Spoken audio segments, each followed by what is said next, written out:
Welcome back, children. We are in the British rule and we are looking at Hyderabad. Now you must remember, today Hyderabad is a city, but in British rule it was a province. Province is equivalent to what we call today a state. And the Nizam is a title. The Nizam ruled over Hyderabad. Now, he had a few independent chieftaincies, which we called. So, all of them, everything didn't come under the British rule. Some of them he kept as chieftaincies. They were independent. And to look after that land, he had Jagidars. They looked after 6,535 villages. He had Samsthanamdars. They looked after 493 villages. And he kept some for himself. They were 1,400 villages, which he called Sarfikas, independent only for himself. Now, what about the rest of Hyderabad? He had land revenue collection. Who collected the land revenue? He had people designated. They were called Deshmukhs.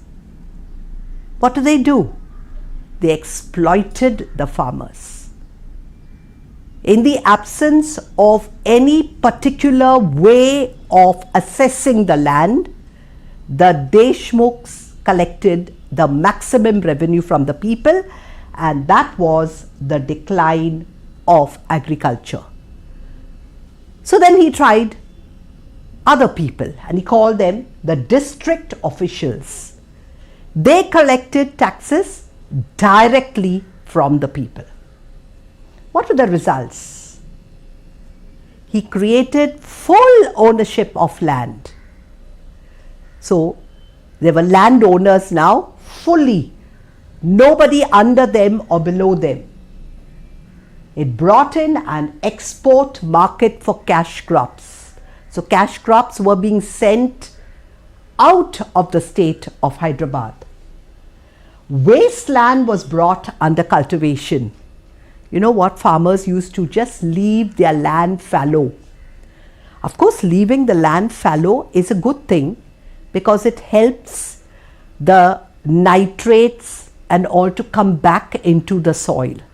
You leave it for some time and then you start cultivation. But here they tried even with wasteland and it was a success. They brought in forced unpaid labor. It is called Veti. That's a very sad thing, that you get people whom you don't pay. And the landlords were called Doras. What was their status? They lived in large houses, which in Telangana is called Gadi. They had servants and soldiers. They had tenants and forced laborers. They were money lenders, and they also had judicial powers. That means all cases concerning farmers were taken up by them. Now, with all this, you think the peasants are going to keep quiet? No. Therefore, there were upheavals, there were movements. They began to get themselves organized. They began to get ready to fight. What were the reasons for it? There were famines. You know that crops are totally dependent on rain. The concept of irrigation was in its nascent state. We talked about Sir Arthur Colton and how he introduced irrigation, but that was about it. Nobody else took it up.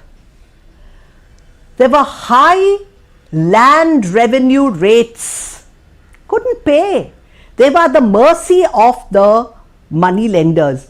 Children, you must have seen in Hindi movies, they show you how these farmers borrow money from the money lenders and how the money lenders harass them. You've seen a number of these Hindi movies. I'm glad they prepared these movies so that you know what is happening. And then the export, there was export for food grains. Do we have it still in India? Of course. When the prices of, say, one commodity goes up, take for example onions. Sometimes for some time, onions, the rate of onions was so very high. Why? Because instead of supplying to our own people, the government was exporting onions. Similarly, there was a sugar shortage and the price of sugar had shot up. Why? Because sugar was being exported. Not only that, there were people who were hoarding sugar because they knew that the price of sugar would go up. So they were hoarding it and refusing to sell it to the Aam Aadmi. Now let's see the different peasant uprisings. You have the Deccan riots in 1860. Children, do you know where the Deccan Plateau is? Could we have the map? If we have the map, you will see that south of the Satpura range, from there right down to the Nilgiris, that is your Deccan Plateau. What an extensive plateau that is. So there were Deccan riots. You know what are riots, children? Yeah, where there is a lot of violence. Then you have the Rampa Fituries, the Mopila agitation. These are all little principalities in Andhra. Then there were open revolts in the 19th century. Not happy with this, openly they started revolting. Awadh in UP, they went against the zamindars. There was violence. The formation of Kisan Sabhas. You know who Kisan is? Kisan is a farmer. A Sabha is an association. So they had formed an association of farmers. Just imagine how many years ago. What did they do? They wanted to abolish landlords, to reduce the land revenue, and to have a control over money lenders. Now children, you have an idea of what was going on as far as land revenue and farmers is concerned right in the 15th, 16th and the 17th centuries. Today we are in 2016. Would you like to do a project on farmers today? Would you like to find out whether farmers pay taxes today? Find out from your teacher whether farmers pay taxes. Also, I would like you to include the size of the land. See, today a farmer has so many children and he has to divide that land among his sons, and his sons will divide it among his sons, and so on. Ultimately, the amount of land that one person would have would be so small. Add to that, you're dependent upon the rain.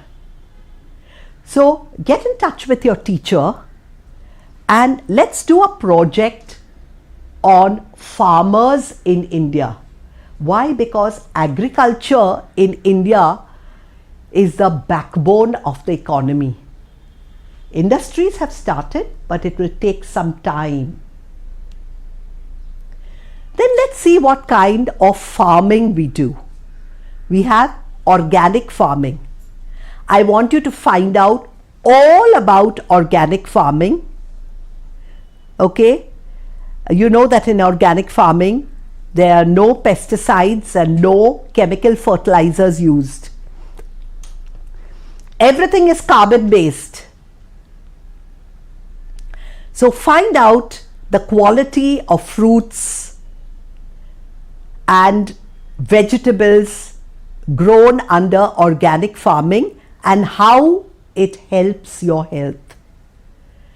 I also want you to find out about modern technology that is used in farming. You have these seed drillers. What was a farmer doing earlier?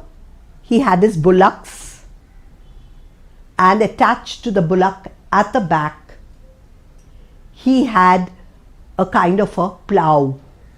So the bullocks would go along, and the field would be plowed and the seed would go in.